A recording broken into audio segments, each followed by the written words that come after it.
Assalamualaikum warahmatullahi wabarakatuh. Berjumpa lagi dalam acara podcast Bawaslu Kota Bukit Tinggi dengan saya host Muna Rabiatul Adalia. Baik, sahabat Bawaslu, hari ini kita kedatangan bintang tamu, sosok salah satu pimpinan dari Bawaslu Provinsi Sumatera Barat, yaitu Bapak Almi SHMKM. Bagaimana kabarnya hari ini, Pak? Alhamdulillah, sehat. Sehat ya, Pak ya. Nah, beliau merupakan koordinator penyelesaian sengketa di Bawaslu Provinsi Sumatera Barat. Nah, Pak, kita bisa ngobrol santai aja ya, Pak ya, berbicara seputar kepemiluan. Nah, sama-sama kita ketahui juga ya, Pak, bahwasanya pemilu, persiapan pemilu ini sudah disahkan pelaksanaannya berdasarkan rapat dari Kemendagri, KPU dan Bawaslu bahwa pemilu serentak akan dilaksanakan tahun 2024, yaitu pemilu di Februari 2024 dan pilkadanya di bulan November di tahun 2024 juga. Nah, kita bincang-bincang karena Bapak spesialisnya di bagian penyelesaian sengketa. Kita ingin diskusi juga bagaimana sih gambaran terkait dengan penyelesaian sengketa di penyelenggara pemilu ini, khususnya pengawas pemilihan umum ini. Nah, Pak, kalau kita berbicara penyelesaian sengketa, tentunya di masyarakat orang berpikiran seperti ini, Pak. Sengketa dengan pelanggaran itu sebenarnya sama atau apa sih yang berbeda antara keduanya gitu? Itu kan sama-sama bentuk pelanggaran yang terjadi, sedangkan di dalam aturan itu kan berbeda. Yang sengketa seperti apa, yang pelanggaran itu seperti apa. Nah, sebenarnya apa sih, Pak, perbedaan antara sengketa dengan pelanggaran dalam pemilu? Baik, terima kasih ya, Mona. Jadi salam semuanya pemirsa pemerhati podcast Bawaslu Kota Bukit Tinggi. Kawan-kawan sekalian, sahabat-sahabat sekalian, kalau berbicara berkaitan dengan sengketa, memang selalu dalam peraturan atau undang-undang tentang pemilihan umum disandingkan antara penanganan pelanggaran dan penyelesaian sengketa. Jadi memang semua itu bagian dari tugasnya pengawas pemilu dan juga bagian dari kewenangan pemilu. Kalau kita perhatikan sebenarnya kalau penanganan pelanggaran itu berkaitan dengan perbuatan atau tindakan yang mana memang dalam aturan hukum itu perbuatan atau tindakan itu dilarang. Jadi tidak diperkenankan atau tidak boleh dilakukan. Dan apabila itu terjadi, maka pelaku dari perbuatan atau pelaku dari tindakan itu ada sanksi yang diatur dalam undang-undang. Tapi kalau sengketa itu berkaitan dengan permasalahan yang terjadi antara pihak. Jadi terjadi permasalahan antara peserta pemilu dengan peserta pemilu lainnya, atau peserta pemilu dengan penyelenggara pemilu, yang mana permasalahan itu diakibatkan adanya keputusan dari penyelenggara yang merugikan peserta pemilu. Tapi tidak identik keputusan itu merupakan keputusan yang dilarang atau tidak diperkenankan dalam undang-undang. Artinya permasalahan itu terjadi adanya kerugian, tetapi kerugian itu tidak berkaitan dengan timbulnya pelanggaran yang diatur oleh undang-undang. Jadi seperti itu. Nah, perbedaan krusialnya di sana, satu, perbuatan tindakan itu memang dalam aturan dinyatakan sebagai perbuatan tindakan yang melanggar, tetapi kalau sengketa tidak seperti itu. Sengketa itu berkaitan dengan adanya permasalahan yang satu sisi pihak itu merasa dirugikan karena adanya putusan dari pihak yang lain. Seperti itu, Mona. Oh iya. Jadi memang jelas ya, Pak ya, sengketa ini merupakan salah satu pihak merasa dirugikan. Jadi boleh untuk mengajukan permohonan sengketa kepada Bawaslu begitu. Nah, untuk yang menjadi pemohon untuk penyelesaian sengketa ini siapa aja? Iya. Jadi memang dalam aturan sengketa memang ada pihak-pihak Iya, pihak-pihak yang dalam bersengketa. sengketa. Iya, jadi yang pertama pihak sengketa itu ada pemohonnya, ada termohonnya, Ada permohonan. ada pihak yang menyelesaikan sengketa itu. Iya, ada pihak. Kalau pihak pemohon itu adalah partai politik peserta pemilu atau calon peserta pemilu. Jadi kalau dia itu partai politik sudah menyerahkan berkas sebagai peserta pemilu atau mendaftar, maka mereka status calon peserta pemilu. Dia bisa mengajukan permohonan sengketa. Atau memang partai politik itu telah ditetapkan sebagai peserta pemilu. Itu pihak pemohon. Kalau pihak termohonnya, itu biasanya penyelenggara pemilu, bukan biasanya memang, tetapi aturannya memang penyelenggara pemilu. Ya, aturannya harus Penyelenggara pemilu itu siapa? KPU, KPU provinsi, dan KPU kabupaten kota. Jadi penyelenggara yang permanen. Oh, yang permanen. Tapi kalau ad hocnya misalkan PPK, PPS itu bukan bagian dari pihak termohon. Pihak termohon. Kalau pihak yang menyelesaikan sengketanya siapa? Itu adalah pengawas pemilu. Pengawas pemilu itu ada jajarannya mulai dari Bawaslu, Bawaslu provinsi, dan Bawaslu kabupaten kota. Nah, itu pihak-pihak dalam bersengketa. Itu yang menjadi pihak ya? Iya, betul. Pemohon dan pemohonnya di dalam proses sengketa. Nah, selanjutnya Pak, terkait dengan penyelesaian sengketa proses pemilu ini, tentunya apa sih yang menjadi dasar oleh pemohon ini untuk mengajukan sengketa? Apa sih yang menjadi objek dari sengketa itu sendiri? Iya. Jadi objek itu maksudnya adalah sesuatu yang menyebabkan permasalahan. Permasalahannya apa? Kerugian yang ditimbulkan oleh peserta pemilu. Peserta pemilu. Jadi apa objeknya? Objeknya itu adalah keputusan KPU. Nah, keputusan KPU itu dalam undang-undang diurai dalam peraturan Bawaslu kita, bahwasanya keputusan KPU itu bisa berbentuk surat keputusan atau berita acara. Berita acara atau keputusan, surat keputusan inilah yang mengatur peserta pemilu, di mana pengaturannya menyebabkan kerugian bagi peserta pemilu. Nah, itulah objek yang disengketakan. Misalkan ada surat keputusan KPU tentang penetapan calon, atau penetapan calon atau penetapan daftar calon sementara, yang mana surat keputusan itu ternyata ada elemen yang merugikan dari peserta pemilu. Ya, berarti jelas ya Pak ya, maksudnya yang menjadi objek dalam pengajuan permohonan sengketa itu surat keputusan dan berita acara. Namun ada juga timbul pertanyaan Pak ya, maksudnya ada dua yang menjadi sumber dari pengajuan permohonan sengketa. Dan itu juga sudah tercantum di dalam aturan ya Pak ya.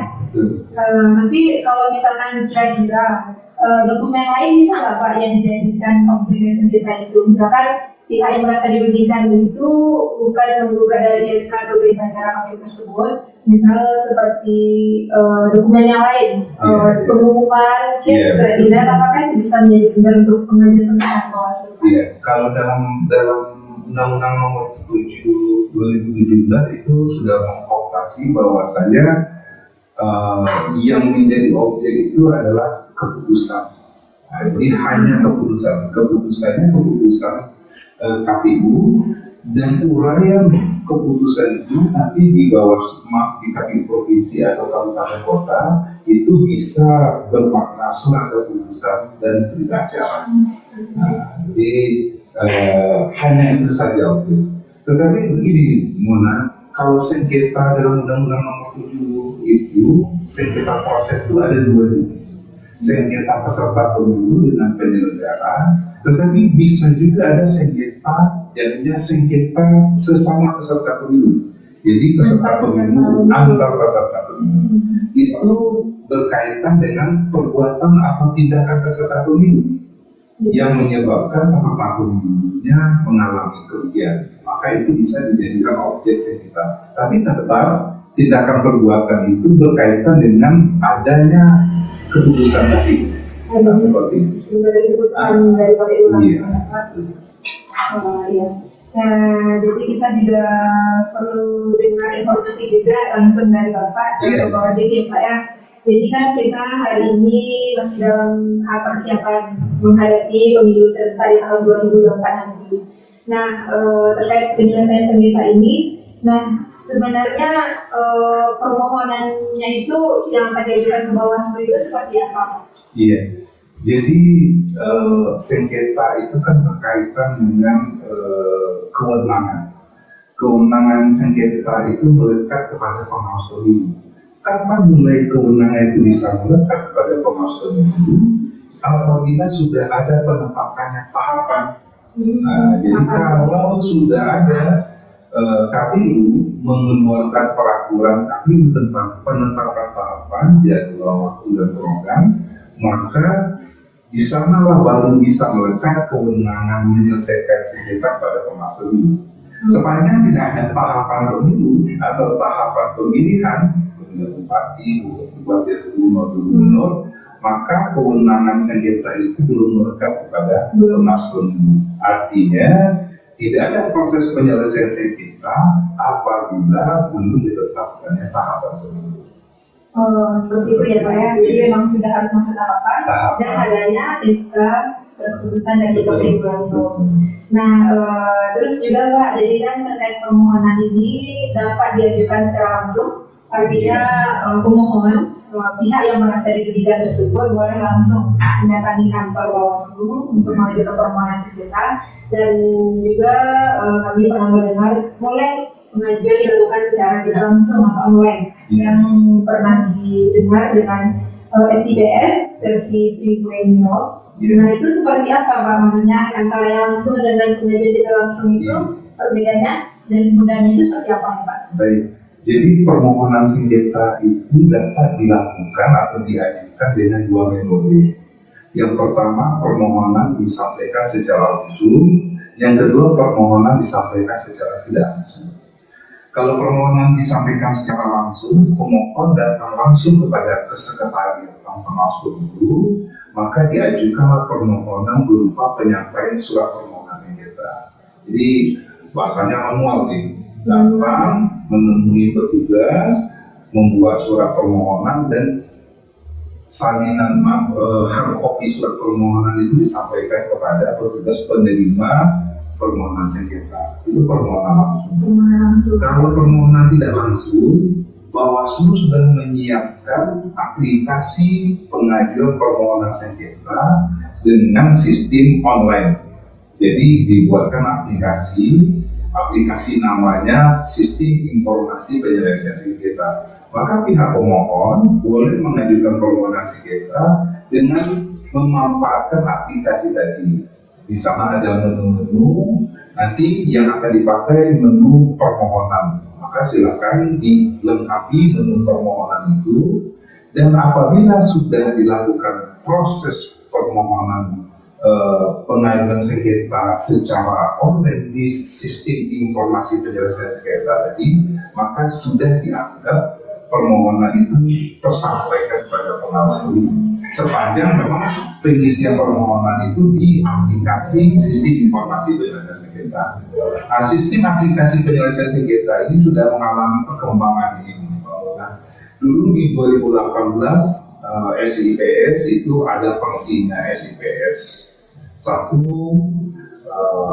setelah itu berkembang lagi SIPS generasi kedua, dan terakhir sekarang ini SIPS generasi ketiga atau 3.0 ya, 3 versi 3.0. Adalah aplikasi SIPS ini sekarang pengembangannya tidak hanya digunakan untuk pengisian permohonan sengketa saja, tetapi itu bagian dari sistem memberi informasi kepada publik bagaimana perkembangan sengketa itu.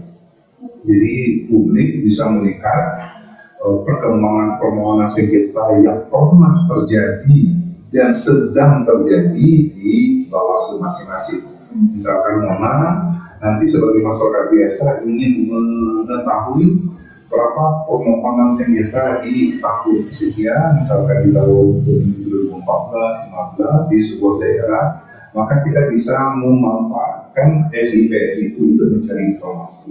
Jadi menjadi bagian informasi penyelesaian sengketa yang bisa diakses oleh publik SIPS selain pengajuan permohonan sengketa. Jadi sistem SIPS namanya apa? Yes. Yang pengajuan tidak Sistem informasi penyelesaian sengketa. terkait dengan tata cara pengajuan permohonan sengketa, bahwasanya pengajuan ini tidak hanya secara langsung, tapi juga dapat diajukan secara tidak langsung dengan sebuah aplikasi yang dinamakan SIPS. Nah, tapi tentunya kita semua berharap bahwa di tahapan pemilu nanti akan berlangsung, tentu kita tidak mengharapkan ya Pak ya terjadinya penyelesaian sengketa, ada pihak-pihak yang merasa dirugikan, dan tentu harapan kita bersama tahapan itu berjalan sebagaimana mestinya, artinya pihak-pihak penyelenggara maupun peserta pemilu itu dapat menjalankan seluruh tahapan sesuai dengan aturan yang berlaku. Nah, seperti itu ya Pak ya. Ya, selanjutnya Pak, terkait dengan tadi kan Bapak sampaikan permohonan itu dapat disampaikan secara langsung dan tidak langsung. Kita juga mohon gambarannya gitu Pak, maksudnya selama pemilu 2019 yang sudah kita laksanakan dan pilkada 2020 ini, bagaimana proses penyelesaian sengketanya itu Pak? Tingkat angka permohonan sengketa yang diajukan ke Bawaslu itu seperti apa? Baik, terima kasih. Mohon maaf kalau mungkin ini budaya kita di Minang ya, yang satu musyawarah kan, menyelesaikan sengketa itu menyelesaikan masalah secara bersama-sama. Maka dalam pemilu 2019 itu angka permohonan pengajuan sengketa ke Komnas Pemilu di tingkat provinsi maupun tingkat kabupaten kota cukup tinggi. Cukup tinggi ya Pak ya? Cukup tinggi dibanding daerah-daerah atau provinsi lain yang ada di wilayah provinsi ini. Kita di 2019 seluruh kabupaten kota termasuk provinsi itu menerima permohonan sengketa sebanyak 46 permohonan sengketa. 46 ya Pak? 46 permohonan sengketa cukup tinggi. Cukup tinggi Pak. Termasuk juga di tinggi ada permohonan sengketa juga ya. Iya. Tetapi di provinsi itu permohonan yang langsung kita selesaikan itu sebanyak 10 permohonan sengketa. 10 permohonan sengketa. Di 2019. Kalau di 2020 kita juga menerima permohonan sengketa di beberapa daerah, termasuk provinsi ya. Termasuk ada beberapa daerah yang mengajukan permohonan sengketa. Ada di Kabupaten Solo, termasuk juga di Kota Bukit Tinggi ini. Bukit Tinggi ini permohonan sengketanya cukup banyak juga.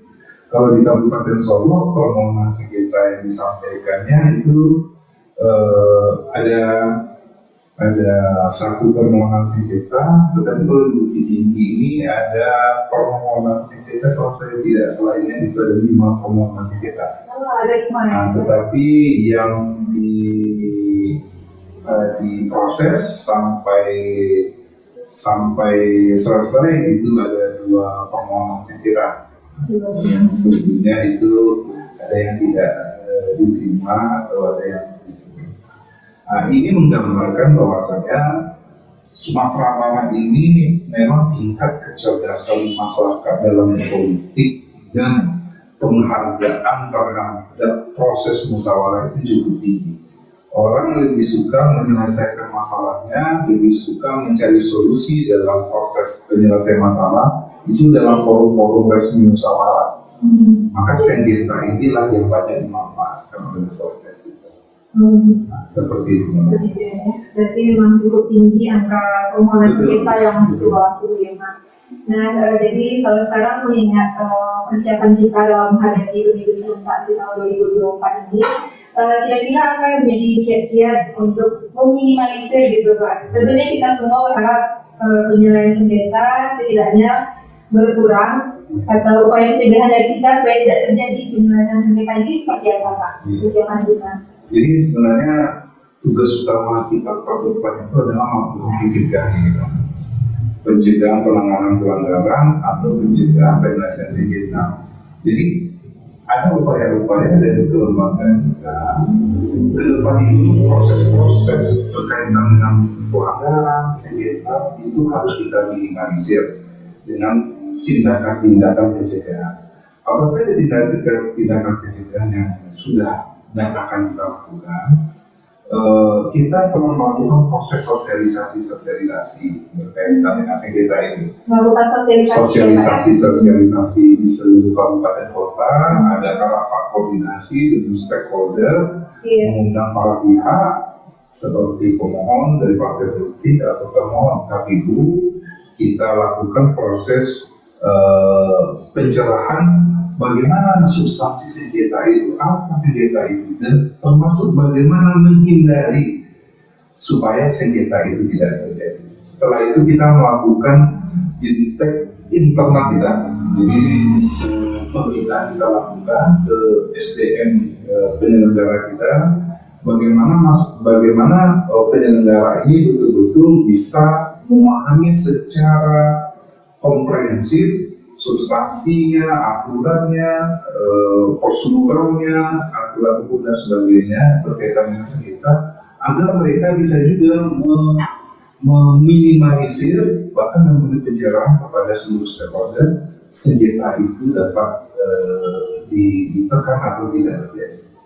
Dan ke depan tentu saja kita berharap banyak lagi kegiatan-kegiatan yang akan kita buat, seperti mengundang stakeholder yang ada di tahapan-tahapan besok sudah masuk tahapan, termasuk pengenalan sistem informasi penyelesaian sengketa, atau lebih mengedepankan para pihak itu betul-betul mengenal tugas dan tanggung jawab mereka agar mereka tidak melakukan perbuatan tindakan yang bisa merugikan peserta pemilu lain atau sesama peserta pemilu.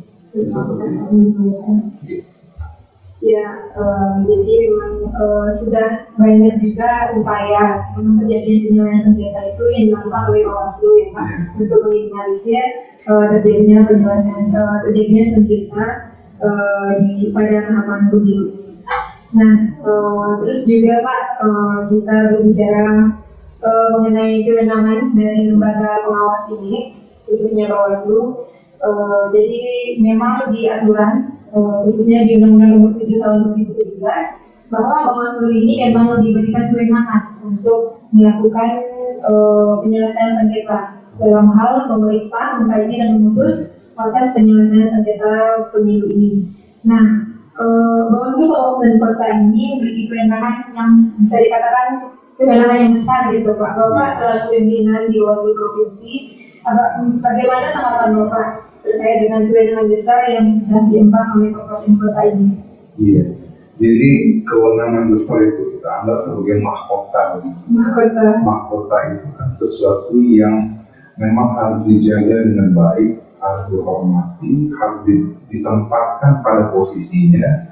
Tidak mungkin mahkota yang tempatnya di kepala kita pasang kaki, tidak mungkin. Kita taruh dalam porsi yang sesuai dengan ketentuan aturan hukum yang ada.